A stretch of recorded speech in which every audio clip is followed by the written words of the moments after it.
وہ اسرائیل نے فلسطین کے بعد جو ہے ادھر بھی ایک بربریت کا سلسلہ ایران میں بھی شروع کر رکھا ہے، اور دن چڑھتے ہی اس نے جو ہے وہ مختلف ڈرونز کے ساتھ اور تقریباً 200 کے قریب اطلاعات ہیں اپنے جیٹ طیاروں سے اسرائیل نے اٹیک کیا ہے، اور اس کی بہت ساری جو ایک ٹارگیٹڈ اٹیکس ہیں وہ اپنے نشانے پہ لگے ہیں، اور جیسے اطلاعات آ رہی ہیں کہ ایران کے جو آرمی چیف ہیں وہ بھی شہید ہو چکے ہیں اس میں۔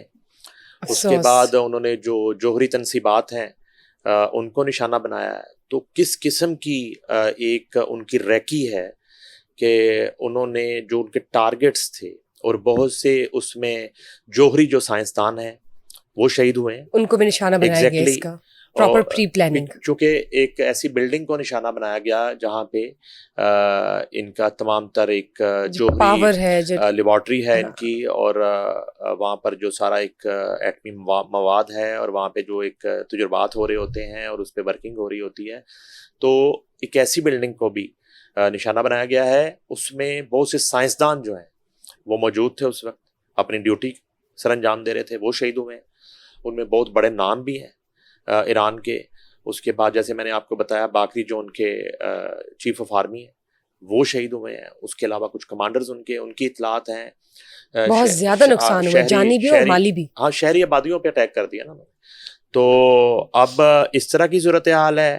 اچھا، دوسری طرف یہ ہے کہ ایران اور امریکہ کے ایک جوہری مذاکرات بھی چل رہے تھے، جس کا اگلا جو سیشن تھا وہ 3-4 روز میں ہونے والا تھا۔ اب اس کا کیا بنے گا؟ وہ تو فی الحال تو وہ منسوخ کر دیا گیا ایران کی طرف سے، ایران کی طرف سے۔ اچھا، پہلے تو جو بیان آیا فوری طور پہ امریکہ کا وہ یہ تھا کہ ہمارا اس حملے سے کوئی تعلق نہیں ہے، ایران اور اسرائیل کے درمیان جو چل رہا ہے۔ ایگزیکٹلی، ٹھیک۔ جرمنی نے یہ بتایا کہ ہمیں اطلاع دے دی گئی تھی اسرائیل کی طرف سے کہ میں یہ اٹیک کرنے جا رہا ہوں، اور اسرائیل کا یہ کہنا ہے کہ امریکہ کو بھی ہم نے کنوے کر دیا تھا کہ ہم یہ اٹیک کرنے جا رہے ہیں۔ ٹھیک۔ اچھا، شروع میں تو امریکہ نے اس حملے سے اظہار لا تعلقی کا اظہار کیا۔ اس کے بعد مبینہ طور پہ جو ہے ڈونلڈ ٹرمپ، ان کا ایک بیان میری نظر سے گزرا ہے جس میں انہوں نے یہ کہا ہے کہ یعنی کہ مذمت نہیں کی ہے اس حملے کی، ٹھیک، اور ساتھ ہی وارن کر دیا ہے ان حالات میں بھی ایران کو کہ ایران جو ہے اپنا جو جوہری ایک اس کا منصوبہ ہے اس کو سرنڈر کرے۔ ٹھیک۔ اور جس کے لیے وہ ایران سے مسلسل مذاکرات بھی کر رہا ہے، اور اسے دھمکا بھی رہا ہے کہ ایران جو ہے وہ پہلے کی طرح مزید پابندیوں کا شکار ہوگا اور بینڈ ڈاؤن کر جائے اپنی نیوکلیئر پاور کے حوالے سے۔ یہ ہوا۔ اس کے بعد جو ہے ایک بڑی تکلیف دہ اطلاع آئی اردن سے۔ اردن کی فوج نے کہا ہے کہ جمعے کی صبح اس کے فضائی دفاعی نظام نے ان متعدد میزائلوں اور ڈرونز کو مار گرایا جو اردنی فضائی حدود میں داخل ہوئے تھے۔ ایک فوجی بیان کے مطابق شاہی فضائیہ اور فضائی دفاعی نظام نے ان میزائلوں اور ڈرونز کو کامیابی سے روک لیا جو اردنی فضائی حدود کی خلاف ورزی کر رہے تھے۔ اس سے قبل دارالحکومت عمان میں فضائی حملے کے سائرن بجائے گئے، اور حکومت نے شہریوں کو گھروں میں رہنے کی ہدایت کی تھی۔ ایران نے اسرائیل پر جوابی حملے میں 100 سے زائد ڈرونز فائر کیے ہیں۔ ایران سے اسرائیل تک پہنچنے کے لیے عام طور پر ایرانی ڈرونز یا میزائل عراق، شام یا اردن کی فضائی حدود استعمال کرتے ہیں۔ یاد رہے کہ اردن نے اس سے قبل بھی اپریل اور اکتوبر 2024 میں ایران کے اسرائیل پر حملے کے دوران ایرانی حملوں کو روکنے میں کردار ادا کیا تھا۔ ٹھیک۔ اور جو دونوں مرتبہ اسرائیلی حملوں کے رد عمل میں کیے گئے تھے۔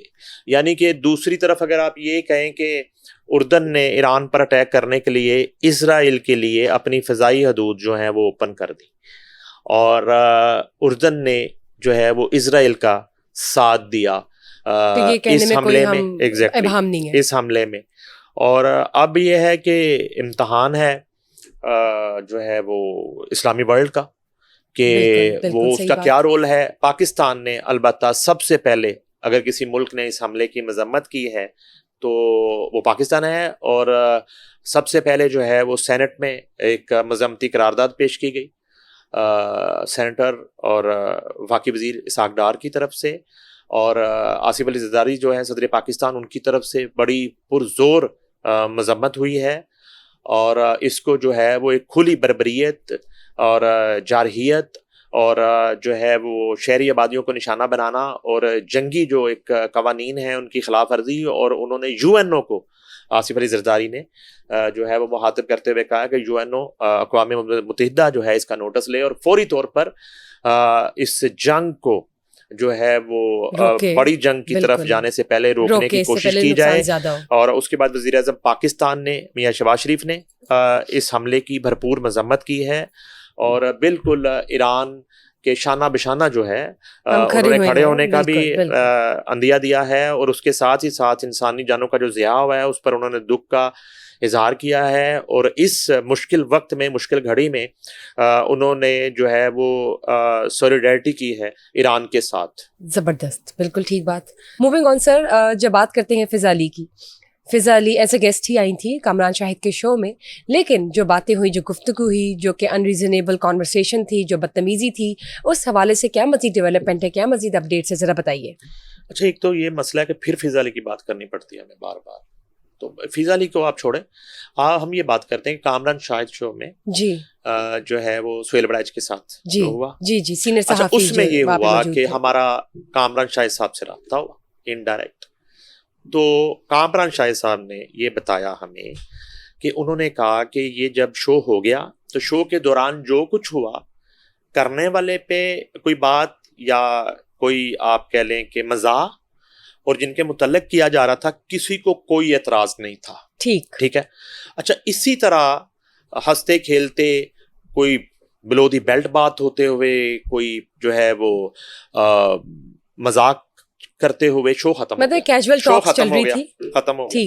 کہتے جب شو ختم ہوا، یہ کامران شاہد کا کہنا ہے، جو ہوسٹ ہیں، جن پہ ہم نے بڑا اعتراض بھی کیا کہ ان کو بطور ہوسٹ جو ہے اس کو کنٹرول کرنا چاہیے تھا، ایڈیٹوریل پالیسی ہوتی ہے، بعد میں ایڈٹ ہو سکتا تھا، فلاں فلاں فلاں فلاں. انہوں نے کہا کہ جب ہمیں اندازہ نہیں تھا کہ اس طرح کر آئے گا، تو انہوں نے نام لے کے کہا کہ پاکستان تحریک انصاف PTI کا جو سوشل میڈیا بریگیڈ ہے اور جو پروپیگنڈا ونگ ہے، انہوں نے یہ تمام تر ٹرولنگ شروع کی اور اس کو بڑا ایشو بنانے کی کوشش کی.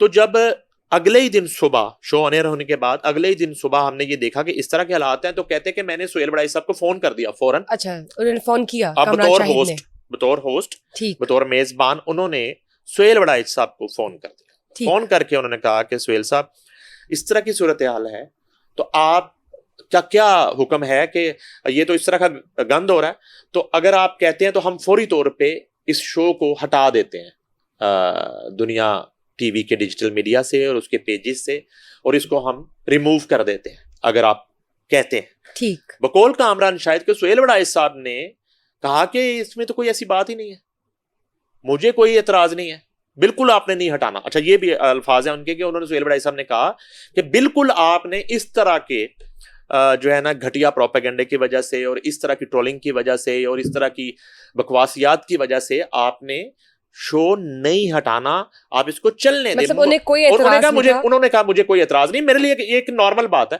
کوئی بات نہیں. شو میں بیٹھے ہیں تو ایک آرٹسٹ نے یا ایک شخص نے یا ایک گیسٹ نے دوسرے کا مذاق اڑایا ہے یا کیا ہے، تو وہ میرا کیا ہے، تو مجھے کوئی اعتراض نہیں. ٹھیک ہو. تو انہوں نے کہا آپ اس کو نارملی چلنے دیں. تو اس طرح یہ ہوا کہ یہ والا جو پہلو ہے کہ انہوں نے اپنا فرض اس حد تک ادا کیا کامران شاہد نے کہ انہوں نے سہیل صاحب سے رابطہ کر لیا اور پوچھ لیا، اور آپ ان کے فون کو یہ سمجھے کہ دنیا ٹی وی انتظامیہ نے رابطہ کر لیا. رائٹ. ٹھیک ہے. تو یہ ان کی طرف سے یہ ایک اچھا جسچر اور ان کی طرف سے یہ فریضہ ادا ہو گیا. اب آگے بال سہیل بڑائی صاحب کے کورٹ میں، جنہیں یہ کہہ دیا گیا کہ اگر آپ حکم کریں گے تو ہم اس شو کو ڈیلیٹ کر دیں گے. تو سہیل بڑائی صاحب نے کہا کہ مجھے کوئی اعتراض نہیں ہے، آپ اس شو کو ایز اٹ از چلنے دیں، اس میں کوئی ایڈیٹنگ کی ضرورت نہیں ہے، نہ تھی اور نہ مجھے کوئی اعتراض ہے، نہ میں کوئی ہرٹ ہوا ہوں، نہ میں سمجھتا ہوں کہ میری کوئی دانستہ میرے ساتھ کو میری تذلیل کی گئی، ایسی کوئی بات نہیں. یعنی اوپن اینڈ شٹ کیس ہے کہ یہ جو ہے اب معاملہ ریپ ہو گیا. وہ ریپ ہو گیا. بالکل. تو اب جو ہے نا میرا خیال ہے کہ اس کے بعد اگر کچھ لوگوں کی نئی بات ہوئی کامران شاہد سے یا انہیں اس معاملے کا نہیں پتا، تو میرا خیال ہے کہ انہیں تھوڑا سا اب کلیئر ہو جائے گا، اس کو جو ہے نا اس بات کو اب ہوا دینے کی بجائے جو ہے ختم کر دیا جائے تو بہتر ہے. کیونکہ جب سہیل بڑائچ صاحب کو ان کانورسیشن سے، ان گفتگو یا یہ جو مذاق کا ایک لہجہ تھا اس سے نہیں فرق پڑتا. اچھا، ایک چیز چلو پھر ایک چیز اس میں یہ دیکھیں، ایک چیز یہ اگر کوئی ہوتا نا، یہ کوئی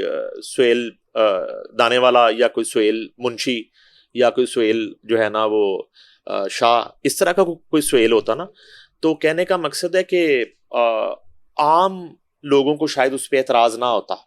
اب سہیل وڈائی صاحب چونکہ ایک بڑے سینئر جرنلسٹ ہیں, ہوسٹ ہیں پاکستان کے سب سے بڑے چینل میں, وہ سالہ سال سے شو کر رہے ہیں, لوگ ان کو جانتے ہیں, ان سے پیار کرتے ہیں. کچھ لوگ بلکہ بہت بڑی تعداد میرے جیسے ایسے لوگوں کی ہے جو انہیں آج کے دور میں 2025 میں کریڈیبل جرنلسٹ سمجھتے ہیں, اور ان کا جو ہے نا کبھی بھی جھول نہیں دیکھا ہم نے ان کی تحریروں میں, ان کے تجزیے میں, تو اس لیے لوگ ان سے محبت کرتے ہیں. جب لوگ ان سے محبت کرتے ہیں تو لوگ ہرٹ ہوتے ہیں. تو اس طرح کے واقعے کے بعد کہیں نہ کہیں سے یہ ریئیکشن جو ہے یہ فطری ریئیکشن بھی ہو سکتا. لوگ ہرٹ ہوئے کہ یار ایک خاتون اٹھ کے منہ اٹھا کے جو ہے سہیل صاحب کے حوالے سے اس طرح کی بات کرے. اچھا یہ تھوڑا سا یہ ریئیکشن, اس کو پورے کا پورا کامران شاہد کا جو موقف ہے کہ یہ پورے کا پورا پی ٹی آئی پہ بھی نہیں ڈال دینا چاہیے.